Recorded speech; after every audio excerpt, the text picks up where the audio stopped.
নবীজি বললেন তুলুল কিয়াম, লম্বা সময় নামাজে দাঁড়ায় থাকা, এটা শ্রেষ্ঠ আমল। শীতকালে লম্বা সময় একটু নামাজ পড়েন, তাহাজ্জুদ করেন, লম্বা সময় একটু দাঁড়ায় থাকেন শীতকালে, বলেন ইনশাআল্লাহ। 4 রাকাত সুন্নত একদম 3.5 মিনিটের বেশি লাগাবেই না। কি বলেন? 4 রাকাত? 4 রাকাত। প্রথম 2 রাকাত মনে করেন ঠিক মতো পড়ছে, পরে ইমাম সাহেব জামাতে দাঁড়াইবো, পরের 2 রাকাত পুরাই বুলেট শুরু হয়ে গেছে। কি ঘটনা কি? মুয়াজ্জিন সাহেব ইকামত দিছে, হের কথা হলো আমি এই 2 রাকাত যেমনি হোক শেষ করে ধরমই হুজুর। পরে এই দেখবেন পাশে যারা আছেন তখন দেখবেন প্রথম 2 রাকাত ঠিক ছিল, পরে ওই তৃতীয় রাকাতে মানে আমি বুঝাই, সুবহানা রাব্বিয়াল আযীম, এই বাক্যে সিন কয়বার? একবার। সুবহানা রাব্বিয়াল আযীম, সিন কয়বার হুজুর? একবার। সুবহানা রাব্বিয়াল আযীম, সিন কয়বার? একবার। এবার দেখেন, এর মানে উনি 3 বার সুবহানা রাব্বিয়াল আযীম বলেছেন, যেহেতু সু সু সু আর সিন তো একবার বাক্যে, এর মানে সু সু সু মানে 3 বার সুবহানা রাব্বিয়াল আযীম কমপ্লিট। এটা পাশে থেকেও শুনবেন না সময় দেখবেন, মানে কি আপনি সুব কি এই বাক্যে যদি সিন তার যে 3-4 বার আছে তাহলে বুঝতাম আপনি একটাই বলছেন বাক্য, কিন্তু বাক্যে তো সিন একবার, এর মানে আপনি সু সু 3 বার বলা মানে আপনি সুবহানা রাব্বিয়াল আযীম 3 বার পড়ে ফেলছেন। এরকম পাশে দেখবেন আল্লাহু আকবার, আল্লাহর সাথে তামাশা করেন, ফাজলামি করেন। তুলুল কিয়াম, লম্বা সময় নামাজে দাঁড়ানো বড় ইবাদত। ভাই নামাজ ধীরস্থির ভাবে পড়েন, জীবনে এই কাজটা খুব সুন্দরভাবে করবেন, বলেন ইনশাআল্লাহ। উযু করবেন সুন্দরভাবে, মসজিদে নামাজ পড়বেন সুন্দরভাবে, নামাজের সাথে কোনো আপোষ করবেন না। এমনকি আলোচক যারা আলোচনা করে তাদের আলোচনা যদি মনে করেন আলোচনায় উঠাবে, তারা আলোচনার মাঝেও নামাজকে তাড়াহুড়া না করা, সফরে অন্তত আলাসরিন না আতইন এটাও সুন্দর মতো পড়তে হবে, সুবহানা রাব্বিয়াল আযীম আলা এটা সুন্দর মতো পড়তে হবে, কমপক্ষে 3 বার সুন্দর মতো পড়তে হবে। 1 মিনিটে 2 রাকাত যেন শেষ না হয়, বিষয়টা দিকে খেয়াল রাখবেন। তো রাসূলুল্লাহ সাল্লাল্লাহু আলাইহি সাল্লাম বললেন তুলুল কিয়াম, সবচাইতে শ্রেষ্ঠ আমল আল্লাহর কাছে লম্বা সময় নামাজের মধ্যে দাঁড়িয়ে থাকা। কিলা আইয়ু সাদাকাতি আফজালু ইয়া রাসূলুল্লাহ, হুজুর কোন সদকাটা সবচাইতে শ্রেষ্ঠ? নবীজি বললেন জাহদুল মুকিল্লি, কোন ব্যক্তি পরিশ্রম করে কষ্ট করে উপার্জন করে যেই সম্পদ, এই কষ্টার্জিত উপার্জন থেকে যদি সে আল্লাহর রাস্তায় দান করে, সদকা করে, মাদ্রাসায় দেয়, আর এই সদকা আল্লাহর কাছে সর্বশ্রেষ্ঠ সদকা হয়ে যায়। রিক্সা চালাইছেন, কিছু টাকা কামাইছেন, 5 টাকা সদকা করছেন, মাস শেষে বেতন পাইছেন, কষ্টার্জিত এই বেতন পাওয়ার পর ইখলাসের সাথে 5টা টাকাই কোন অসহায়কে দিছেন, এই আমলটা আল্লাহর কাছে শ্রেষ্ঠ সদকা হয়ে যায়। কিলা আইয়ুল হিজরাতি আফজালু ইয়া রাসূলুল্লাহ, হুজুর কোন হিজরত আল্লাহর কাছে সবচাইতে শ্রেষ্ঠ আপনার কাছে জানতে চাই।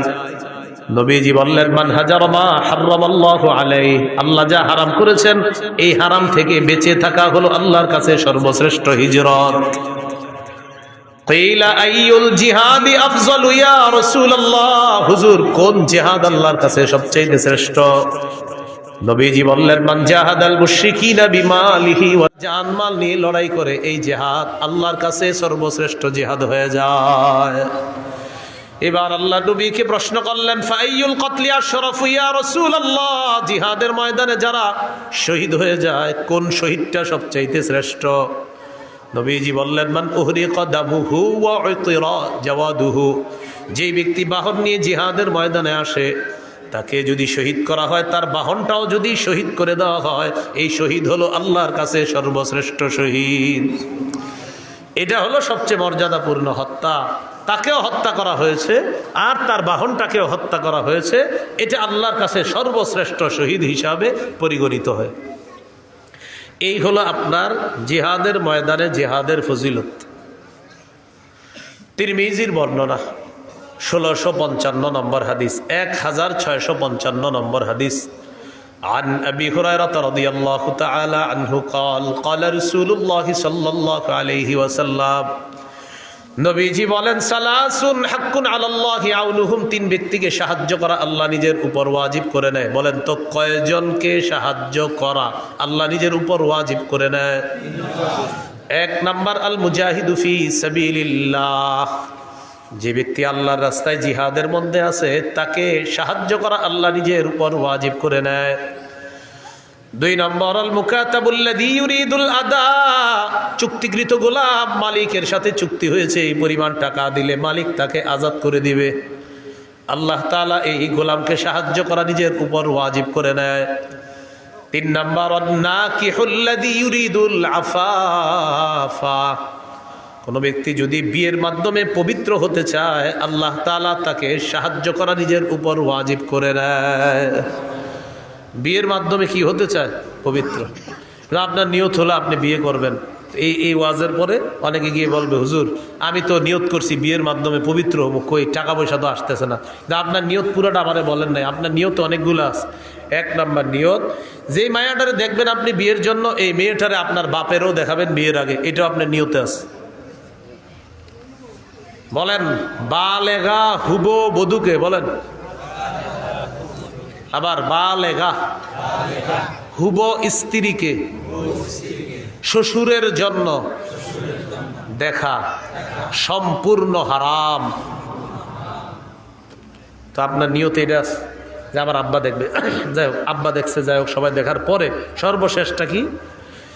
আমেরিকা দুলাভাই থাকে, দুলাভাই যতক্ষণ পর্যন্ত হা না বলবে বিয়ের ব্যাপারে, হা হবে না। তো সর্বশেষ কন্যা পক্ষের জানানো হবে আমার দুলাভাই আমেরিকা আছে, উনি হ্যাঁ বললে হ্যাঁ, কারণ বিয়েটা তো দুলাভাই করবে, এই জন্য দুলাভাই ছবিটা দেখবে, দেখার পর দুলাভাই যদি বলে হ্যাঁ, নির্লজ্জ আর বেহায়ার মতো নিজের বউয়ের ছবিটা বন্ধুদেরকে আর দুলাভাইয়ের কাছে পাঠায়। এত বেহায়া আর বেশরম। তো দুলাভাই ছবি দেখে, দেখার পর দুলাভাই বলবে নাক কেমন, কান কেমন, চোখ কেমন, তারপর তিনি বলবে হ্যাঁ অথবা না, কারণ বিয়েটা তার দুলাভাইয়ের সাথেও হবে, তার সাথেও হবে। নির্লজ্জ কোথাকার, বেহায়া কোথাকার, হারাম কাজ করে আবার বলে উনি বললেই হবে। এইভাবে বলার পরেও অনেকের লজ্জা হবে না, দেখবেন অনেকে এখনো দেখেন পাঠাইতেছে মোবাইলে। তো তিন নাম্বার, যে বিয়ের মাধ্যমে নিজের পবিত্র করতে চায় এই ব্যক্তিকে সাহায্য করা আল্লাহ নিজের উপর ওয়াজিব করে দেয়। তাহলে এর মধ্যে একজন হলো মুজাহিদ।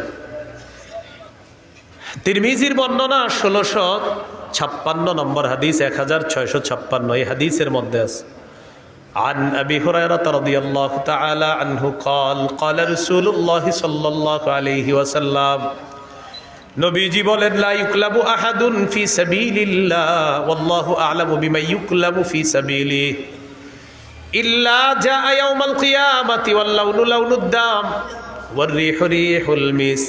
কোন ব্যক্তি যদি জিহাদের ময়দানে যায় আঘাতপ্রাপ্ত হয়, আঘাতপ্রাপ্ত হওয়ার পর কিয়ামতের ময়দানে এই লোকটা এমন অবস্থায় উঠবে, তার যে আঘাতের জায়গায় আঘাতের কারণে তার রং হবে রক্তের রং, আর সেখান থেকে মেশক আম্বরের ঘ্রাণ বের হবে। তাহলে গেল জিহাদ, জিহাদের ময়দান। এবার বলেন শহীদ, বলেন শহীদ, বলেন আল্লাহ তাআলা যদি কখনো আমাকে তৌফিক দান করে, সবাই বলেন আমি আল্লাহর পথে শহীদ হব ইনশাআল্লাহ। সহিহ মুসলিমের বর্ণনা 1909 নম্বর হাদিস, قال رسول الله صلى الله عليه وسلم من سأل الله الشهادة بصدق بلغه الله منازل الشهداء وإن مات على فراشه। এলাকার নাম কি? ফুলতলা। এই ফুলতলার একজন নিয়ত করছে আল্লাহ আপনি যদি আমারে কখনো সুযোগ দেন আমি শহীদ হব। কোন এলাকার? ফুলতলা। তো নিয়ত করছে আল্লাহ সত্যি আমি শহীদ হব, নিয়ত করছে। সে যদি তার ঘরের বিছানায় মারা যায় আল্লাহ তাকে শহীদদের মর্যাদায় পৌঁছায় দিবে। তিরমিজির হাদিস 1661 নম্বর হাদিস, বাস হয়ে গেছে তো। 1661 নম্বর হাদিস তিরমিজির এই হাদিসের মধ্যে আছে قال رسول الله صلى الله عليه وسلم ما من أحد من أهل الجنة يسره أن يرجع إلى الدنيا غير الشهيد। নবীজি বলেন জান্নাতের মধ্যে যারা থাকবে তারা কেউ দুনিয়ার মধ্যে আসতে চাইবে না, শুধু শহীদ জান্নাতের মধ্য থেকে দুনিয়াতে আসতে চাইবে। কে? শহীদ। শহীদ ছাড়া আর কেউ আসতে যাবে না। কেন? নবী বলেন ফাইন্নাহু ইয়ারজিউ ফাইন্নাহু ইউহিব্বু আন ইয়ারজি'a ইলা দুনিয়া, শহীদ দুনিয়ার মধ্যে আসতে চায় এই কারণে ইয়াকুল হাত্তা উকতালা 10 মাররাত। শহীদ দুনিয়ার মধ্যে আসতে চায়, এসে বলবে আল্লাহ আমাকে তুমি আবার শহীদ করে দাও, আবার আমাকে জিন্দা বানাও, আবার আমাকে শাহাদাতের নসিব করো। মাবুদ তুমি আবার আমাকে জিন্দা করো, আবার শহীদ হওয়ার তৌফিক দিয়ে দাও। এইভাবে যদি 10-12 শহীদ হতে হয়, আল্লাহ আমি 10 বার শহীদ হতে রাজি আছি মাওলা। নবী বলেন কেন জানুনি? মিম্মা ইয়ারা বিম্মা আতাহুল্লাহু মিনাল কারামা। শহীদকে আল্লাহ যেই মর্যাদা দান করেন, যেই পুরস্কার দান করেন, এই পুরস্কারের আশায় শহীদ বারবার বলবে আল্লাহ আবার যদি জিন্দা হতাম, আবার যদি শহীদ হতাম, আবার যদি জিন্দা হতাম, আবার যদি শহীদ হতাম, তাহলে বারবার এই পুরস্কার আমি লাভ করতাম। শহীদ চাইবে, আমি বারবার দুনিয়াতে যাব, আবার শহীদ হব, আবার জিন্দা হব, আবার শহীদ হব। সহিহ বুখারীর বর্ণনা 2797 নম্বর হাদিস। قال رسول الله صلى الله عليه وسلم, নবীজি বলেন ওয়াল্লাযী নাফসি বিয়াদিহি লাওয়াদিতু আন্নী উকতালু ফি সাবিলিল্লাহ সুম্মা উহইয়া সুম্মা উকতাল সুম্মা উহইয়া সুম্মা উকতাল সুম্মা উহইয়া। নবী বলেন আল্লাহর কসম আমার মন চায় আমাকে শহীদ করা হোক, আবার আমাকে জিন্দা করা হবে, আবার আমাকে শহীদ করা হবে, আবার আমাকে জিন্দা করা হবে, আবার আমাকে শহীদ করা হবে, আবার জিন্দা করা হবে, আবার শহীদ করা হবে। হাদিস দ্বারা বোঝা যায় যতবার আমি শহীদ হব ততবার যদি জিন্দা করা হয়, এরপরেও যেন আবার আমাকে শহীদ করা হয়। এটা নবীর আশা। তিরমিজির বর্ণনা 1663 নম্বর হাদিস। বলেন আল্লাহর কাছে শহীদের স্পেশাল 6টি বৈশিষ্ট্য। কয়টি বৈশিষ্ট্য? মন দিয়ে শোনেন। 5 নম্বরে কি কয় দেখেন, আগে 6টাই শোনেন আর কি, সবগুলোই শোনেন। قال رسول الله صلى الله عليه وسلم للشهيد عند الله 6 خصال। আল্লাহর কাছে শহীদের 6টা পুরস্কার, 6টা মর্যাদা।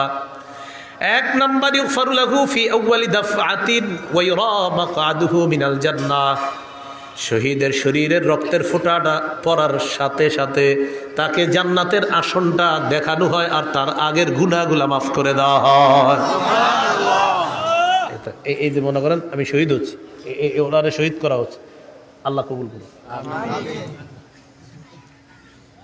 তো মনে করেন শহীদ হবে, ওনার এই রক্তের ফোঁটাটা পড়লো, আমি শহীদ হবো, আমার রক্তের প্রথম ফোঁটাটা পড়তেছে, ওই টাইমে শহীদকে জান্নাত দেখানো হয়, আর তার সব গুনাহ মাফ। 1 নম্বর বৈশিষ্ট্য। 2 নম্বর ওয়ায়ুজারু মিন আযাবিল কবরি। কবরের আযাব থেকে তাকে নিরাপত্তা দেওয়া হয়, রক্ষা করা হয়। 3 নম্বর ওয়ামানু মিনাল ফাজাইল আকবরি। কিয়ামতের ময়দানের বিভীষিকাময় মুহূর্ত থেকে সে নিরাপত্তা লাভ করবে।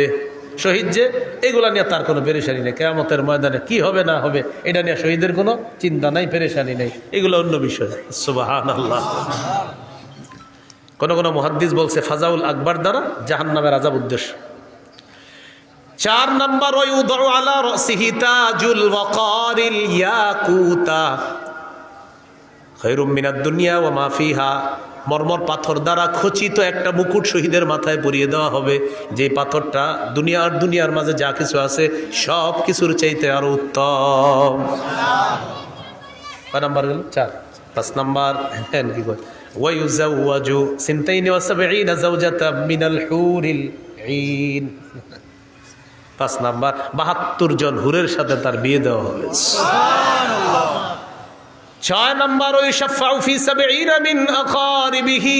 তার নিকটাত্মীয়র মধ্যে কম পক্ষে 70 জনের ব্যাপারে তার সুপারিশ কবুল করা হবে। সুবহানাল্লাহ। এই 6টা বৈশিষ্ট্য শহীদের। আল্লাহ আমাদেরকে জজবাত দান করেন, আমিন। শহীদি তামান্না দান করেন, আমিন। সূরা আলী ইমরান 169 নম্বর আয়াত। এই আয়াতের একটা ব্যাখ্যা হাদিস হলো আবু দাউদের হাদিস 2520 নম্বর হাদিস, 2520 হাদিসটি মন দিয়ে শোনেন। ওলামা হজরত ছাড়া অন্যরা জবাব দেন, ওলামায়ে কেরাম ছাড়া অন্যরা। উহুদের যুদ্ধে কয়জন মুসলমান শহীদ হয়েছে? হ্যাঁ মাশাআল্লাহ, কয়জন? 70 জন। আব্দুল্লাহ ইবনে আব্বাস রাদিয়াল্লাহু তাআলা আনহুমার বর্ণনা দেখেন কি বলে। লাম্মা উসিবা ইখওয়ানুকুম বিউহুদিন। নবী বলেন উহুদের যুদ্ধে যখন তোমাদের ভাইয়েরা শহীদ হলো, জাআলাল্লাহু আরওয়াহাহুম ফি জাওফি তায়রি খুদরিন। আল্লাহ তাআলা তাদের আত্মাগুলা সবুজ পাখির পেটে ঢুকায় দিস, সবুজ পাখির পেটে দিয়ে দিস। তারিদু আনহারাল জান্নাতি ওয়া তাকুলু মিন সিমারিহা ওয়া তাবি ইলা কানাদিলা মিন যাহাবিন মুআল্লাকাতিন ফি জিল্লিল আরশ। সবুজ পাখির পেটের মধ্যে ঢুকিয়ে দেওয়ার পর এই পাখির নদীর ঝর্ণা, ওই নদী নালা আর ঝর্ণার উপরে উড়ে উড়ে বেড়ায় আর জান্নাতের ফল খায়, জান্নাতের ফলমূল খায়। ওয়া তাবি ইলা কানাদিলা বিন যাহাবিন মুআল্লাকাতিন ফি জিল্লিল আরশ, আরশের নিচে স্বর্ণ দ্বারা তৈরি করা ফানুস আছে, ওই ফানুসের মধ্যে গিয়ে পাখিগুলা বসে। পাখি তো পাখির ভিতরে কার আত্মা? শহীদের। তো পাখিগুলা বৈশা কি বলে দেখেন, ফালাম্মা ওয়াজাদু তিবা মাকালিহিম ওয়া মাশরাবিহিম ওয়া মাকিলিহিম, তারা তাদের মনোভূত বাসস্থান পাইল, মনোভূত খাবার পাইল, মনোভূত পানি পাইল। এগুলা পাওয়ার পর তখন তারা কি বলে দেখেন, তখন তারা বলে মাইয়ুবাল্লিগু আন্না ইখওয়ানানা, আচ্ছা আমরা যে এত নেয়ামতের মধ্যে আছি, দুনিয়া আমাদের ভাইদেরকে কে জানায়া দিবে কথাটা, আল্লাহ আমগরে কত নেয়ামত দিস। শহীদরা বলতেছে, এতটুকু বুঝে আসছিনি। হাদিসের ব্যাখ্যা হলো কেন শহীদরা এটা বলে, লিআল্লা ইয়াজহাদু ফিল জিহাদ ওয়ালা ইয়ানকুলু ইনদাল হারব, যেন আমাদের দুনিয়ার ওই ভাইয়েরা জেহাদের প্রতি অনাগ্রহ না দেখায় আর অলসতা না করে। তাই শহীদরা বসে বসে বলতেছে আমাদের এত নেয়ামতের কথা তাদেরকে কে জানাবে। আল্লাহ জবাব দিয়ে দিলেন, আমি জানাবো। উবাল্লিগুহুম আনকুম, তোমাদের বিষয়টা আমি জানিয়ে দিচ্ছি। তখন আল্লাহ সূরা আলে ইমরানের 169 নম্বর আয়াত নাজিল করছে, 4 পারা হাফিজি কোরআন মাজিদ অনুযায়ী 11 নম্বর পৃষ্ঠা, দেখবেন মাঝের একদম একটু পরে আছে আয়াতটা। আল্লাহ বলেন, ওয়ালা তাহসাবান্নাল্লাযীনা কুতিলু ফী সাবিলিল্লাহি আমওয়াতা, যারা আল্লাহর রাস্তায় শহীদ হয় তাদেরকে তোমরা মৃত বলো না, বালহুম আহইয়া, বাল আহইয়াউন, তারা জীবিত। ইনদা রাব্বিহিম ইউরযাকুন, রবের কাছে তাদেরকে রিজিকের ব্যবস্থা করা হয়, তাদেরকে খাবারের ব্যবস্থা করা হয়। তাহলে শহীদ হওয়ার নিয়ত আসেনি সবার ইনশাআল্লাহ। ক্রেতাকে, বিক্রেতা, দ্রব্য জানমাল, দ্রব্য জান্নাত, মূল্য জান্নাত, বাজার জিহাদের ময়দান। আবার ক্রেতা, বিক্রেতা, দ্রব্য জান্নাত, মূল্য জান্নাত, আর বাজার জিহাদের ময়দান। তাহলে জিহাদের ময়দান আর হলো শহীদের তামান্না, এগুলো আমরা মনে রাখবো ইনশাআল্লাহ।